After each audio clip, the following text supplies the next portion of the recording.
The Sister's Burden. The small wooden house on the edge of Canton's crowded district smelled of ginger, smoke, and tears. Meilin sat by the oil lamp, fingers trembling as she traced the worn paper her father had pressed into her hands. It was the contract, the promise of a new life in America. Except it wasn't hers. It belonged to her older sister, Lien. Lien was the beauty of the family. Bright eyes, delicate skin, a laugh that could warm the coldest evening. The letter from the agency had come months ago, written in clumsy Chinese characters, promising Lien a husband in the faraway land of Montana. A rancher. A man who could provide food, land, and security. But Lien was no longer here. Her cough had worsened through the winter, and within weeks, she was buried in the frozen earth. Their father wept until his hair turned white. The family had borrowed money from neighbors, trusting that Lien's marriage would repay it once she was safely across the ocean. Without her, they faced ruin. And so, Meilin made her decision. She would take her sister's place. "Baba," she whispered, clutching the contract, "I will go. I will become this man's bride. No one must know Lien is gone. If I don't, our family will starve." Her father, too broken to argue, merely bowed his head. "He asked for your sister. But perhaps heaven has chosen you." The voyage across the sea was long and merciless. The ship groaned against the waves, crowded with passengers, each chasing dreams or fleeing nightmares. Meilin wrapped herself in the blue silk scarf that had been Lien's, holding it to her face whenever despair gnawed at her heart. At night, she whispered prayers. "Lien, guide me. Help me be brave in your place." Weeks later, when the ship finally docked in San Francisco, she stepped onto American soil for the first time. The noise of the city overwhelmed her, horses clattering on cobblestones, men shouting in a language she struggled to understand, the heavy smell of smoke and dust. She was gathered with other mail-order brides and guided inland by train. Each mile carried her farther from home. Each mile reminded her that she was living a lie. The town of Clearwater, Montana, was smaller than she imagined. Wooden buildings lined the dusty street, a saloon's piano jangling somewhere in the distance, cowboys leaning against posts with hats tilted low. As she stepped down from the carriage, every eye turned toward her. Her heart raced. Would they see through her disguise? Would someone shout, "She is not Lien"? Instead, a tall man pushed through the crowd. His broad shoulders filled the doorway. His sun-darkened skin marked him as a man who had labored under open skies, and his piercing gray eyes seemed to weigh her soul. This was the man who had written the letters. This was her husband-to-be. "Miss Lien?" he asked, voice low, uncertain. Meilin swallowed. Her lips trembled, but she nodded. "Yes, I am Lien." His eyes softened, and a strange warmth spread through her chest. "I'm Jacob Turner," he said, removing his hat. "And if you'll have me, I'll choose you forever." The words were simple, yet they struck her like a promise she did not deserve. She was not Lien.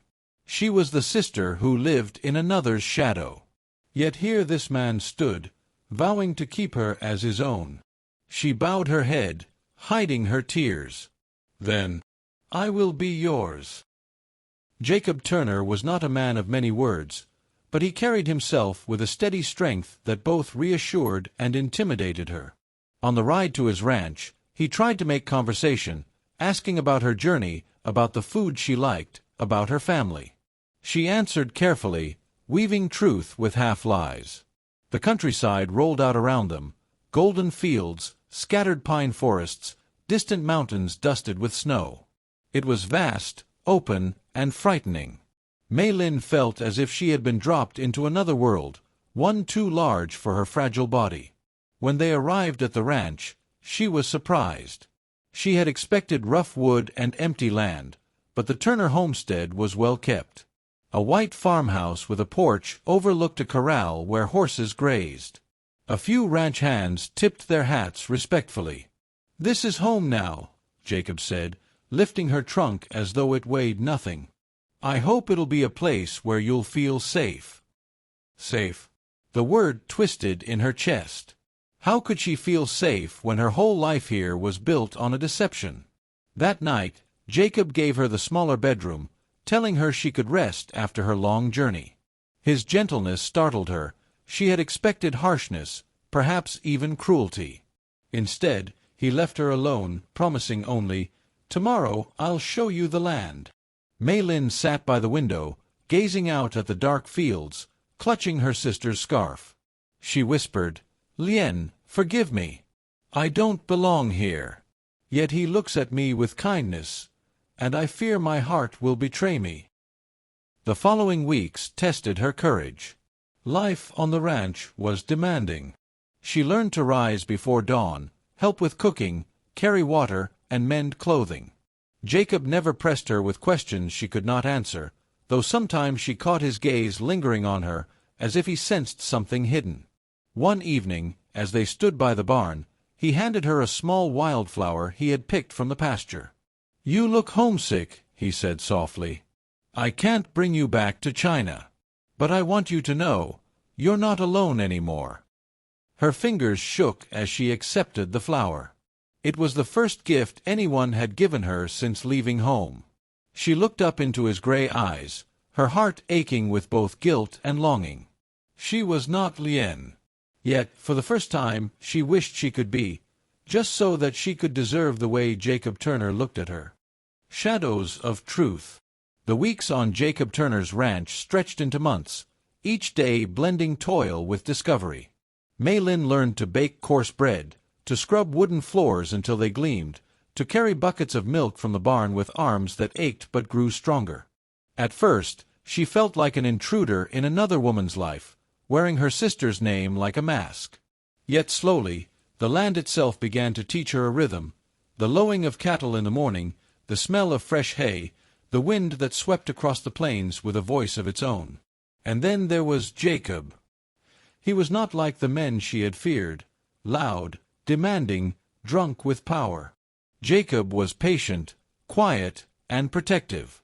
His ranch hands respected him, not because he raised his voice, but because he never asked of them what he would not do himself. Still, his presence stirred Meilin's heart with confusion. Every time he brushed her hand by accident, every time he smiled in that rare, unguarded way, she felt warmth she was not supposed to feel. For she was not Lien. She was a shadow. One Sunday, Jacob brought her to town for church service. Meilin wore a pale dress he had purchased from the general store, the fabric plain but carefully sewn. As they walked through the wooden doors of the small church, whispers followed them. Turner finally brought himself a bride. From China, no less. Didn't know he was that desperate. She'll never fit here. The words cut, though no one said them directly to her face. Meilin lowered her eyes, pretending she did not understand, though the tone carried meaning clearer than words. Jacob must have noticed. His arm shifted, offering silent strength as he led her down the aisle. When they sat, he whispered, "Don't mind them. Folks around here fear what they don't know.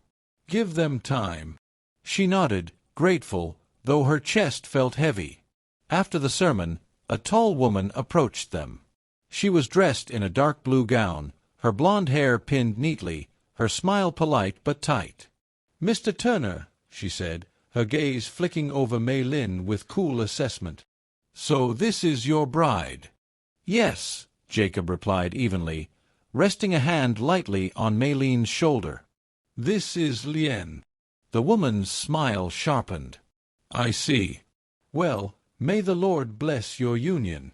She turned and walked away, her words carrying more judgment than blessing. That night, as they sat on the porch, Meilin asked softly, "Do you regret choosing me?" Jacob glanced at her, surprise in his gray eyes. "Why would you ask such a thing?" "Because they don't accept me. Because I am different." He leaned back, his gaze lifting to the stars. "I didn't send for a woman to please this town. I sent because I was tired of being alone. And since the day you stepped off that carriage, I've had no regrets." Her throat tightened. She turned her face away, hiding the tears that burned her eyes. If only he knew the truth. One late afternoon, a storm rolled across the plains, black clouds churning with fury. The ranch hands rushed to secure the cattle while Jacob saddled his horse, preparing to ride out into the rain. "Stay inside," he told Meilin, tightening the cinch. But she stepped forward, gripping his arm. "It's dangerous." "I've faced worse," he said, voice steady. "But the herd could scatter if I don't act." "Don't worry, Lien. I'll be back before nightfall." Her heart twisted as he rode into the storm. She whispered after him, "My name is not Lien." The words vanished in the thunder.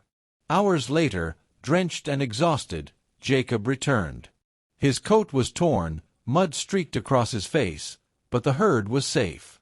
As Meilin helped him inside, tending to his bruised arm, something inside her broke. She could no longer bear the lie.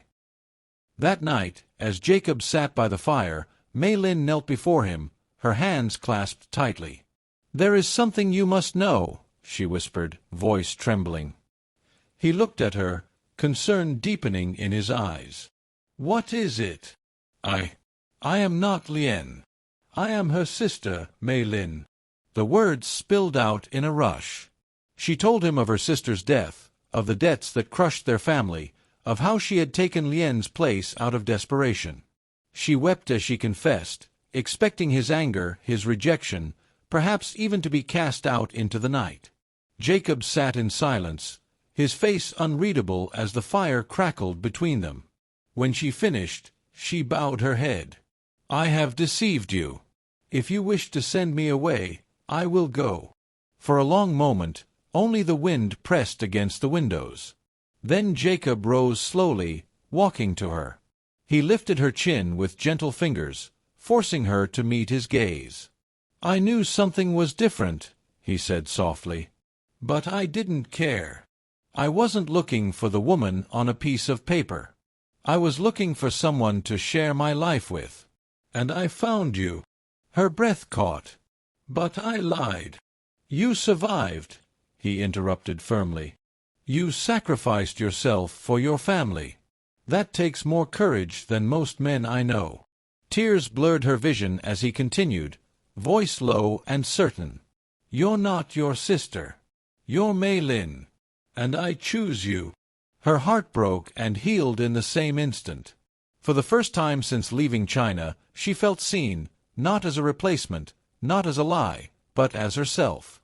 She leaned into his touch, whispering through tears, "Then I will stay." Outside, the storm faded, leaving the sky clear and vast, filled with stars. And inside, Meilin's heart finally dared to believe she had found a home. Forever chosen. The days after Meilin's confession were both brighter and heavier. Brighter, because Jacob had not rejected her. He treated her no differently, speaking her true name with quiet respect, his steady presence easing the shame she had carried for so long. He even carved her initials, MT, into the inside of the barn door, as if marking that she was part of the land itself. But heavier, because secrets do not remain hidden forever. Whispers began to curl through Clearwater like smoke from a smoldering fire. "Did you hear? Turner's bride isn't who she claimed to be. They say she tricked him. Can't trust her kind, anyway." The gossip reached the saloon, the general store, the church pews. And one evening, as Jacob and Meilin walked through town together, it reached their ears directly. A man leaned against the post outside the saloon, a cigar dangling from his mouth. "Hey, Turner," he drawled. "Heard your bride's not the one you sent for. What's the matter? Couldn't get the real one, so they shipped you the spare." Laughter rippled from the porch. Meilin stiffened, her face burning, shame flooding her body like ice.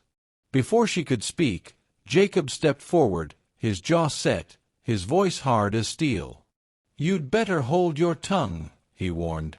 The man sneered. Why? Truth hurts, don't it? That woman ain't who she says. He never finished. Jacob's fist connected with his jaw, sending him sprawling into the dust. Silence fell across the street. Jacob didn't look back at the others. He simply took Meilin's hand and said, "Let's go." His grip was firm, his stride unshaken.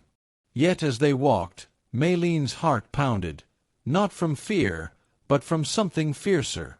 For the first time, someone had defended her not as a substitute, not as a burden, but as a wife worth protecting. But the tension didn't end there. A week later, the preacher himself came to the ranch, hat in hand, his expression troubled. "Jacob," he began, "there's been talk. Some folks don't take kindly to the idea that your wife came here under another name. They're saying your marriage might not be legal." Meilin's breath caught, her hands twisting in her apron. Jacob's voice was steady, but cold. "Are they the ones who'll tell me who I can and can't love?" The preacher hesitated. "I only bring word. The town council may push for an annulment." Meilin stepped back, her vision swimming. An annulment. Cast aside. Alone again. But Jacob crossed the porch and pulled her to his side, one arm wrapping firmly around her shoulders. His voice was low, unyielding. "She's my wife. If anyone wants to challenge that, they'll have to do it to my face." The preacher nodded slowly, retreating under the weight of Jacob's conviction. When the door shut, Meilin buried her face against Jacob's chest, her tears soaking into his shirt. "I don't deserve you," she whispered. His hand stroked her hair. "You deserve more than this town can see. But I see you, and I'll keep seeing you, no matter what comes." The storm came to a head on the day of the summer fair. The whole town gathered, pie contests, horse races, laughter rising on the wind. But when Meilin walked beside Jacob through the crowd, the laughter quieted. Children stared. Women turned their backs. Men muttered under their breath. At last, Jacob stopped in the middle of the square, his voice carrying clear across the fairgrounds. "I know what you've been saying about my wife," he called out. "You think because she came here in her sister's place, she's less worthy. You think because she's not like you, she doesn't belong." Murmurs rippled through the crowd. Meilin froze, her breath trembling. Jacob's voice grew louder, unwavering. "Well, I'll tell you this. I didn't marry a name on paper. I married the woman who stands beside me. I married her courage, her strength, her heart. And if you can't accept that, then you'll just have to live with it. Because she is mine, and I am hers. Forever." Silence stretched. Then, slowly, the muttering faded. A few men tipped their hats. Some women turned away still, but others softened, pity giving way to reluctant respect. Meilin's chest ached as tears blurred her sight. She clutched Jacob's hand, whispering, "Why would you fight so hard for me?" He bent close, his gray eyes fierce and tender all at once. "Because the day you stepped off that carriage, I chose you. And I'll keep choosing you, every day, for the rest of my life." That night, back at the ranch, the air was thick with the scent of summer grass and the sound of crickets. Jacob led her to the porch swing, where the stars stretched wide above them. Meilin leaned against him, her head resting on his shoulder. "I used to dream of belonging somewhere. I never thought it would be here." He kissed her forehead gently. "Home isn't a place, Meilin. It's a choice. And I choose you." Her heart swelled, no longer heavy with guilt or fear. She was not Lien's shadow. She was herself, Meilin Turner. And for the first time since leaving China, she believed the promise in Jacob's words. Forever chosen.